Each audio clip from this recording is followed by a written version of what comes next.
It all began months ago when I was in my second year of junior high school. Our classroom was nothing special at first glance, just rows of desks, a chalkboard at the front, and walls plastered with educational posters. But there was something odd about the back of the room. Hanging there, almost out of place, was a suggestion box. It wasn't anything extravagant, just a plain wooden box with a sign above it that read, "Suggestion Box." Our teacher, Mrs. Solomon, had introduced it as a way to allow students to share their thoughts on how the class could improve. It seemed harmless enough, a simple idea that encouraged us to voice our opinions. But what no one could have anticipated was that this small gesture would mark the beginning of something that would forever change the course of my life. The box was a subtle invitation for involvement.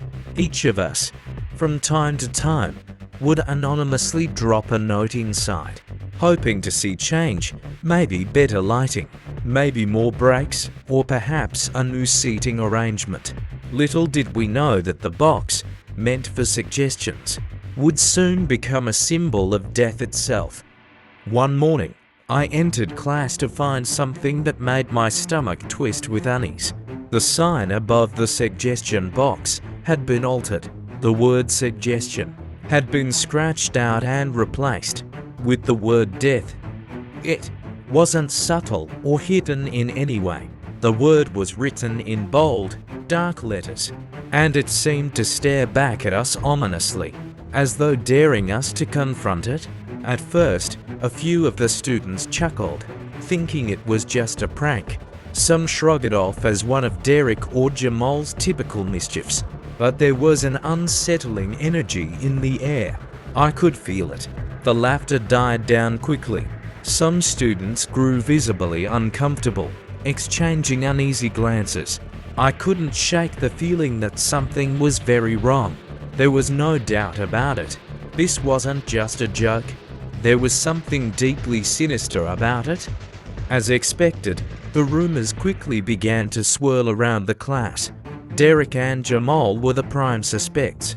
They were notorious troublemakers, always at the center of every disruption, prank, or act of rebellion. They thrived on pushing boundaries, making life difficult for teachers, and causing chaos wherever they went. The moment Mrs. Solomon confronted them, their denials were swift and firm. "We didn't do it," Derek said, his voice flat, as if he was bored by the very idea of the accusation.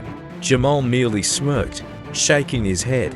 It was hard to tell whether they were lying or telling the truth. But one thing was certain, their behavior had always been questionable. Mrs. Solomon, usually so composed and gentle, seemed rattled. She didn't press further, unable to get to the bottom of who could have altered the sign. But I wasn't convinced. Something about their nonchalant attitude told me they were hiding something. Were they involved? Or was it someone else? I had to know. I couldn't let it rest. After class, I quietly approached Derek and Jamal, away from the others. They were sitting at their desks, laughing and whispering about something. I took a deep breath and, trying to sound casual, asked, "Did you two do it? Did you mess with the sign?"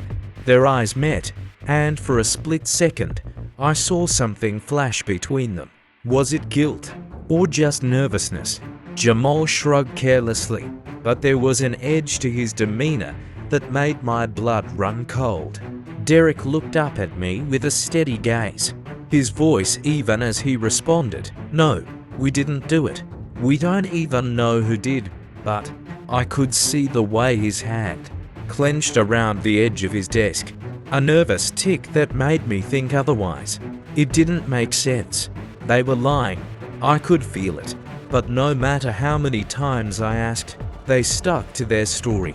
My suspicions only grew stronger. Whoever was behind it wasn't just playing a prank. They were sending a message. Days passed, and we all tried to move past the unsettling event.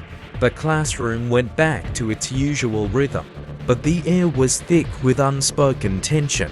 Then, one fateful afternoon, everything changed. The bell rang, signaling the end of the school day, and most students had already left. I was packing my things when I heard muffled voices from the hallway, the janitor, perhaps, or another teacher. But then, I heard the unmistakable scream of Mrs. Solomon. I rushed out of the classroom and froze.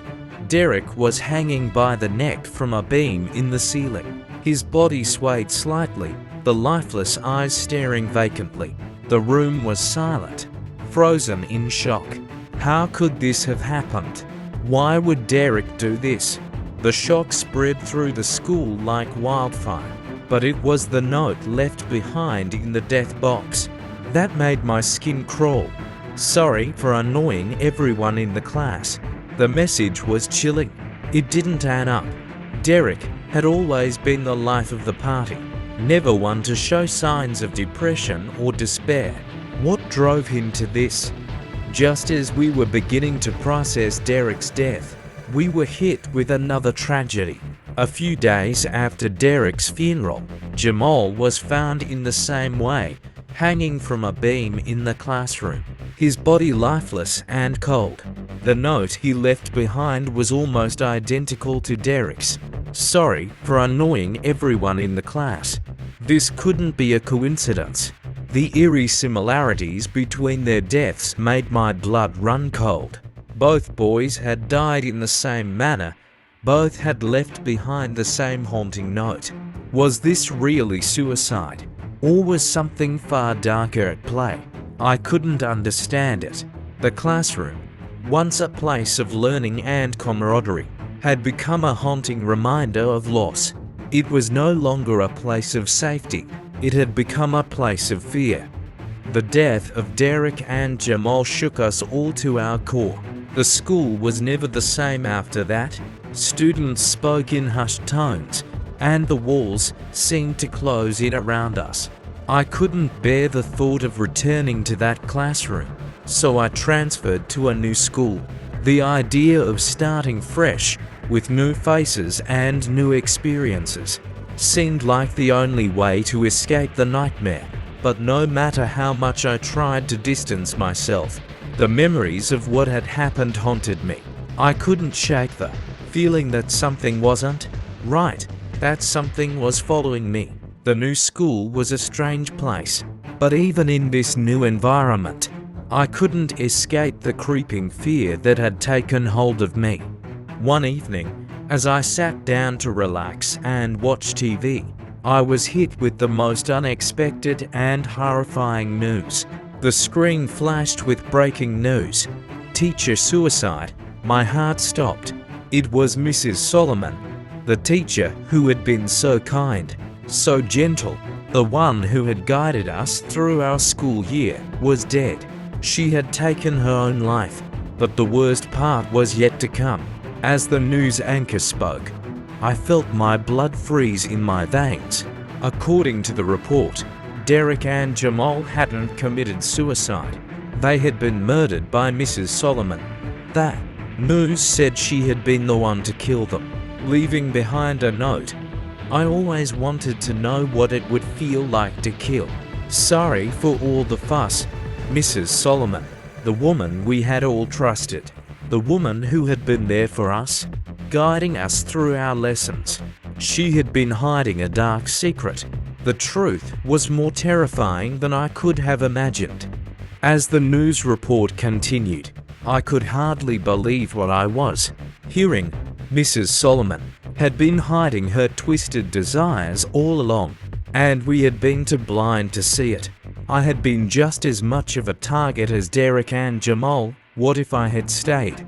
What if I hadn't transferred? Would I have been next? But the nightmare didn't end there. The most chilling part of all came when the news anchor revealed something that made my skin crawl. Mrs. Solomon had left behind a note addressed to me. The message read, "You were next on my list. I wanted to make them suffer, but you were the one I truly wanted."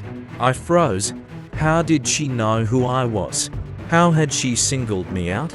The realization hit me hard. I had been a step away from becoming her next victim. The evening after the news report, I heard the front door creak open. My mother had returned from work. She walked into my room, holding a plain envelope. "There's a letter for you," she said, her voice filled with concern. I didn't respond. I couldn't. The fear gripped me so tightly that I felt like I couldn't breathe. The envelope had no return address. I opened it slowly, and my eyes widened as I saw the words written in blood-red ink. "Don't think you can escape." My hands shook as I held the letter, and the fear that had been building inside me finally broke free.